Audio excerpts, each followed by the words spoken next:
Hello बच्चों, let's see this question.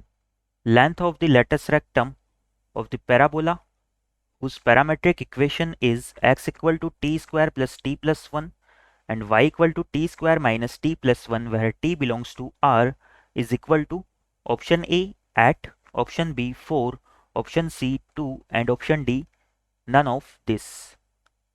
तो बच्चों इस क्वेश्चन में हमें एक पैराबोला की पैरामेट्रिक इक्वेशन प्रोवाइड की हुई है. हमें इस पैराबोला के लिए लेटेस्ट रेक्टम की लेंथ को फाइंड आउट करना है. क्वेश्चन पे प्रोसीड करने से पहले हम इससे रिलेटेड की कंसेप्ट को देख लेते हैं. तो बच्चों हम की कंसेप्ट में देखेंगे कि किसी भी पैराबोला के लिए हम अगर उसके फोकस के कोऑर्डिनेट हमारे पास हो और उसकी डायरेक्ट्रिक्स की इक्वेशन हमारे पास हो तो उसकी इक्वेशन को हम कैसे राइट डाउन कर सकते हैं. तो यहाँ पर हम मान लेते हैं let for a parabola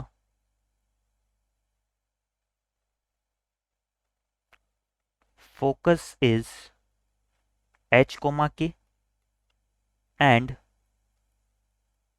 directrix is ax plus by plus c equal to 0. Then its equation is, तो यहाँ पर हमने क्या किया, एक पैराबोला के लिए फोकस के कोऑर्डिनेट को h, k मान लिया और इसकी डायरेक्ट्रिक्स की इक्वेशन को हमने ax plus by plus c equal to 0 मान लिया. तो इस पैराबोला की इक्वेशन हमारी क्या हो जाएगी, ये हमारी हो जाएगी ax plus by plus c upon under root of a square plus b square equal to हो जाएगा under root of x minus h का whole square plus y minus k का होल स्क्वायर. ये हमारी क्या हो जाएगी, पैराबोला के लिए इसकी इक्वेशन हो जाएगी और इसे हम बोलते हैं फोकस डायरेक्ट्रिक्स फॉर्म. इस कंसेप्ट को माइंड में रखते हुए बच्चों हम हमारे क्वेश्चन की तरफ आगे प्रोसीड करते हैं. तो बच्चों क्वेश्चन में हमें दिया हुआ है गिवन दैट जो हमारे पैराबोला है उसकी पैरामेट्रिक इक्वेशन हमें दी हुई है. पैरामेट्रिक इक्वेशन ऑफ पैराबोला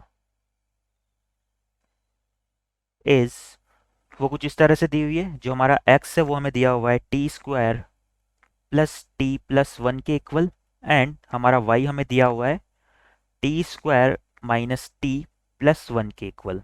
तो बच्चों यहाँ से हम क्या करेंगे, सबसे पहले इस t को एलिमिनेट करते हुए x और y की इक्वेशन पैराबोला की इक्वेशन को x और y के टर्म में लेके आ जाएंगे. तो इसके लिए हम क्या करते हैं, x प्लस वाई और x माइनस वाई की वैल्यू फाइंड आउट करते हैं. तो यहाँ से हमारा x plus y find out करें तो ये क्या होगा, इन दोनों को जब ऐड करेंगे तो यहाँ पर t से हमारा माइनस टी कैंसिल हो जाएगा और x प्लस वाई हमारा इक्वल आ जाएगा 2t स्क्वायर प्लस 2, यानी कि इसे हम लिख सकते हैं twice of T square plus 1. अगर इसे हम सिंप्लीफाई करें तो बच्चों यहाँ से हम क्या करते हैं, इस 2 को LHS वाली साइड में लेके आ जाते हैं.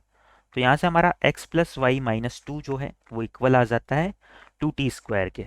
इसी तरह से हम क्या करते हैं, x माइनस वाई की वैल्यू को भी फाइंड आउट करते हैं. तो यहाँ से हमारा x माइनस वाई किसके इक्वल आ जाएगा, जब इसमें से इसको माइनस करेंगे तो t स्क्वायर और 1 आपस में कैंसिल हो जाएंगे. तो ये आएगा t minus minus T which is equal to 2t. तो यहाँ से हमारी x माइनस वाई की वैल्यू क्या आ रही है, 2t के इक्वल आ रही है. इससे हम क्या करते हैं, दोनों साइड स्क्वायर कर देते हैं. स्क्वायरिंग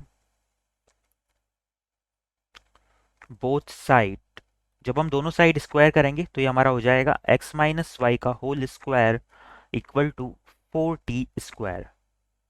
सपोज बच्चों ये इक्वेशन 1 है और ये इक्वेशन 2 है. तो इक्वेशन 1 और 2 से हम t को एलिमिनेट कर सकते हैं. तो यहाँ से हम लिख देते हैं बाई इक्वेशन 1 एंड 2. तो इक्वेशन 1 और 2 से ये हमारा आ जाएगा x माइनस वाई का होल स्क्वायर इक्वल टू, यहाँ पर 4t स्क्वायर है तो इसे लिख देते हैं 2 इंटू 2t स्क्वायर और 2t स्क्वायर को इसे रिप्लेस कर देते हैं x प्लस वाई माइनस 2 से. तो ये हो जाएगा twice of x plus y minus 2. Now इसे हम क्या करते हैं, स्क्वायर को ओपन करते हुए आगे सिंप्लीफाई करते हैं. तो ये हमारी कुछ इस तरह से आ जाएगी x square plus y square minus 2xy. ये तो हमारा LHS हो जाएगा, RHS में हो जाएगा 2x प्लस 2y माइनस 4. मैं सारे टर्म्स को LHS वाली साइड में लेके आ जाता हूँ.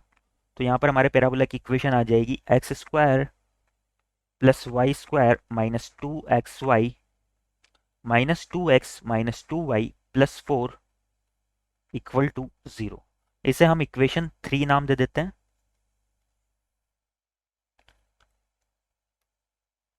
अब बच्चों यहाँ से हम क्या करते हैं, इस पैराबोला की इक्वेशन को फोकस डायरेक्ट्रिक्स फॉर्म में राइट डाउन करने की कोशिश करते हैं। तो यहाँ से हम लिख सकते हैं, now equation of this parabola in focus directrix form. जब हम इसे फोकस डायरेक्ट्रिक्स फॉर्म में लिखेंगे तो क्या होगा, तो बच्चों यहाँ से अगर हम बात करें तो ये हमारी इक्वेशन आई थी। इस इक्वेशन से हम लिख सकते हैं, अगर यहाँ से हम एक प्रॉपर्टी को देखें तो सपोज ये मेरी वाई एक्सिस है और ये मेरी एक्स एक्सिस है, और ये मेरा parabola y square equal to 4x की फॉर्म में है।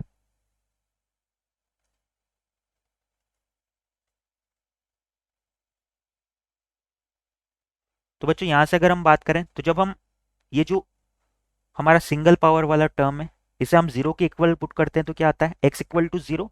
और x इक्वल टू जीरो हमारी किसकी लाइन है, वाई एक्सिस की इक्वेशन है। यानी कि इसे जब जीरो के इक्वल पुट करते हैं तो ये वाई एक्सिस यानी कि इस पैराबोला के लिए वर्टेक्स पे जो टेंजेंट की इक्वेशन है उसे डिनोट करती है। अगर ये इसे डिनोट करती है बच्चों, तो यहाँ से अगर हम डायरेक्ट्रिक्स की बात करें तो ये जो डायरेक्ट्रिक्स होती है पैराबोला की, ये क्या होती है, इस वर्टेक्स पे टेंजेंट लाइन के पैरेलल होती है। अगर ये वर्टेक्स पे पैरेलल लाइन के टेंजेंट है तो यहाँ पर भी हम क्या करते हैं, इस पैराबोला को अगर Y square equal to 4ax से हम कंपेयर करवाएं तो यहाँ से हमारा क्या होगा बच्चों, जो x plus y minus two equal to zero line है ये हमारी क्या करेगी, वर्टेक्स पे टेंजेंट को डिनोट करेगी। तो यहाँ से इसके पैरेलल लाइन क्या होगी, डायरेक्ट्रिक्स ही होगी। तो यहाँ से हम डायरेक्ट्रिक्स की इक्वेशन को मान सकते हैं x plus y plus c equal to zero, क्योंकि वो लाइन क्या होगी, इसके पैरेलल होगी। तो यहाँ से हम लिख सकते हैं कि जो हमारी डायरेक्ट्रिक्स है वो तो क्या हो गई, x plus y minus x plus y plus k. तो यहाँ से हम लिख सकते हैं x प्लस वाई प्लस के, और डिवाइड में क्या होगा, x के कोफिशिएंट का स्क्वायर प्लस y के कोफिशिएंट का स्क्वायर, दोनों वन है यहाँ पर, तो अंडर रूट में हो जाएगा 2। नाउ आरएचएस की बात करें तो हमें फोकस के कोऑर्डिनेट चाहिए। तो हम क्या करते हैं, फोकस के कोऑर्डिनेट को a कोमा b मान लेते हैं। Let focus is a comma b।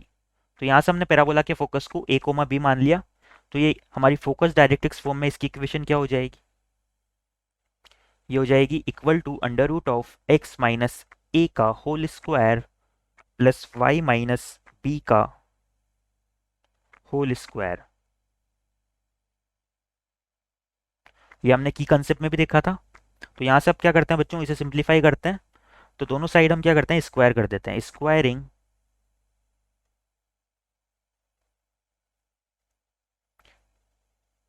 Both sides, जब हम दोनों साइड स्क्वायर करेंगे तो क्या होगा, एलएचएस में तो हमारा हो जाएगा x plus y plus k का whole square divide by under root two का स्क्वायर 2 होगा। मैं इस 2 को क्या करता हूँ, इधर मल्टीप्लाई कर देता हूँ। तो ये हो जाएगा twice of x minus a का whole square plus y minus b का whole square.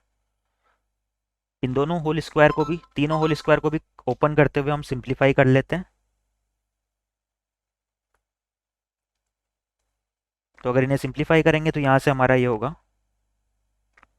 X square plus y square plus k square plus 2xy plus 2kx plus 2ky। और RHS में हमारा हो जाएगा 2x square minus 4ax plus 4a square, यहाँ पर ये 2a स्क्वायर होगा, प्लस में हो जाएगा 2y square minus 4by plus 2b square. सारे टर्म्स को सारे टर्म को RHS वाली साइड में लेके आ जाते हैं। तो ये हमारा हो जाएगा x square plus y square minus 2xy। यहाँ पर x के कोफिशिएंट की बात करें तो यहाँ से तो हमारा आएगा 2k और यहाँ से आएगा माइनस 4a, और इधर ही आएगा तो माइनस 2k हो जाएगा। तो माइनस एक्स को कॉमन निकाल लेते हैं। तो ये हमारा हो जाएगा 4a प्लस 2k। इसी तरह से y के लिए बात करें तो y जब माइनस वाई कॉमन निकालेंगे तो ये हो जाएगा 4b प्लस 2k प्लस में हमारा constant term 2a² plus 2b square minus c square equal to 0 आ जाएगा। इसे क्या करते हैं बच्चों, इसे इक्वेशन 4 नाम दे देते हैं। तो यहाँ से हम क्या करते हैं, इसे इक्वेशन 3 के साथ कंपेयर करवाते हैं, क्योंकि इक्वेशन 3 भी क्या कर रही है, पैराबोला को रिप्रेजेंट करती है, सेम पैराबोला को, और इक्वेशन 4 भी उसी पैराबोला को रिप्रेजेंट करती है। तो यहाँ से हम लिख लेते हैं बाई इक्वेशन 3। तो इक्वेशन 3 को एक बार फिर से यहाँ पर राइट डाउन कर देते हैं, x² plus y square minus 2xy minus 2x minus 2y plus 4 equal to 0। ये हमारी इक्वेशन 3 थी। नाउ इन दोनों को कंपेयर करवाते हैं। Comparing equation 3 and 4 we have, तो यहाँ से जब हम इन दोनों इक्वेशन को कंपेयर करवाएंगे बच्चों, तो x² y² और xy के कोफिशिएंट तो हमारे इक्वल है, तो बाकी के कोफिशिएंट को इक्वल बना देते हैं। x के कोफिशिएंट को कंपेयर करेंगे तो यहाँ से होगा 4a plus 2k equal to 2। Similarly अगर y के कोफिशिएंट की बात करें तो ये हो जाएगा 4b प्लस 2k, और ये भी 2k इक्वल हो जाएगा। अब बच्चों यहाँ से हम क्या करते हैं, इन दोनों को ऐड कर लेते हैं।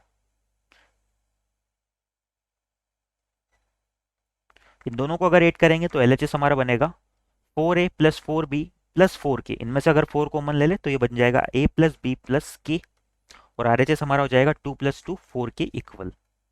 तो यहाँ से हमारी वैल्यू आ रही है a plus b plus k, जो है हमारा ये 1 के इक्वल है। इसे हम क्या करते हैं, इक्वेशन 5 नाम दे देते हैं। अब बच्चों यहाँ से हम पैराबोला के रिगार्डिंग एक प्रॉपर्टी और देख लेते हैं। सपोज ये मेरा parabola y² equal to 4x है, ये x एक्सिस और ये y एक्सिस है। नाउ ये पैराबोला की equation y² equal to 4x है, तो इसके फोकस के कोऑर्डिनेट हो जाएंगे a, 0, और इसकी डायरेक्ट्रिक्स की इक्वेशन हमारी हो जाएगी x equal to minus a। तो बच्चों यहाँ से मैं अगर इस पैराबोला के फोकस से डायरेक्ट्रिक्स पे एक परपेंडिकुलर ड्रॉ करूं तो वो हमारा क्या होता है, ये हमारा इक्वल होता है इस लेंथ के, ये लेंथ हमारी इक्वल हो जाएगी 2a के। और बच्चों अगर पैराबोला के लेटेस्ट रेक्टम की बात करें तो वो किसके इक्वल होता है, वो 4a के इक्वल होता है। यानी कि अगर इस लेंथ को हम 2 से मल्टीप्लाई कर दें तो हमें हमारा पैराबोला का लेटेस्ट रेक्टम मिल जाएगा। तो यहाँ से हम क्या करते हैं, हमारे पास डायरेक्ट्रिक्स की इक्वेशन भी है और फोकस के कोऑर्डिनेट a, भी हमने मान लिए थे। तो यहाँ से हम क्या करते हैं, इस फोकस से डायरेक्ट्रिक्स पे एक परपेंडिकुलर ड्रॉ करके उसकी लेंथ को फाइंड आउट करने की कोशिश करते हैं। तो यहाँ से हम लिख सकते हैं लेंथ ऑफ परपेंडिकुलर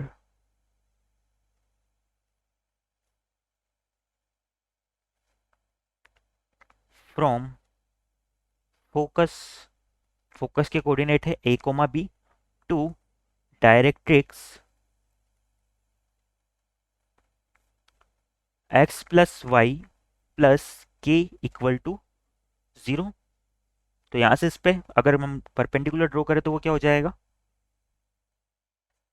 सपोज इस लेंथ को मैं क्या करता हूँ, कैपिटल L नाम दे देता हूँ। तो यहाँ से हमारा L इक्वल आ जाएगा मॉड्यूलस ऑफ, ये पॉइंट को इस इक्वेशन में पुट करेंगे तो ये होगा a प्लस बी प्लस के, और डिनोमिनेटर में क्या हो जाएगा, coefficient of x plus coefficient of y का स्क्वायर, यानी कि under root of 1 square plus 1 square which is equal to 2। और बच्चों अभी अभी हमने फाइंड आउट किया था कि जो हमारे a प्लस बी प्लस के की वैल्यू वो किसके इक्वल है, 1 के इक्वल है। तो यहाँ से इक्वेशन 5 से इसमें वैल्यू पुट कर देते हैं बाय इक्वेशन 5। इक्वेशन 5 से a प्लस बी प्लस के हमारा किसके इक्वल है, 1 के। तो जब इसे इसमें पुट करेंगे तो यहाँ से हमारा L निकल के आ जाएगा 1/√2। नाउ हमारे पास इस परपेंडिकुलर की लेंथ आ चुकी है, तो हम लेटेस्ट रेक्टम की लेंथ को भी लिख सकते हैं। तो यहाँ से हम लिख सकते हैं देन लेटेस्ट रेक्टम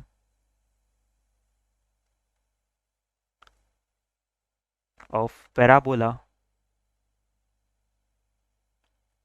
ये हमारा इक्वल हो जाएगा 2L के, और यहाँ से 2L की वैल्यू कितनी आ जाएगी, 2 into 1/√2। Which is finally equal to √2।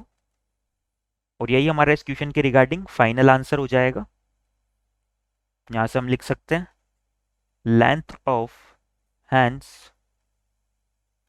Length of parabola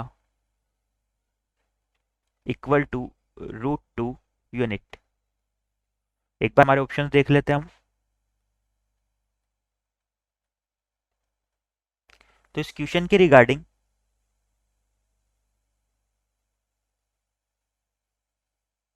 हमारा option D none of this correct हो जाएगा।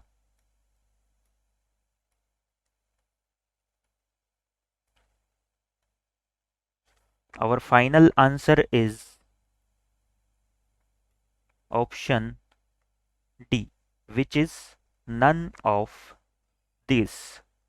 I hope you understand it well. Best of luck.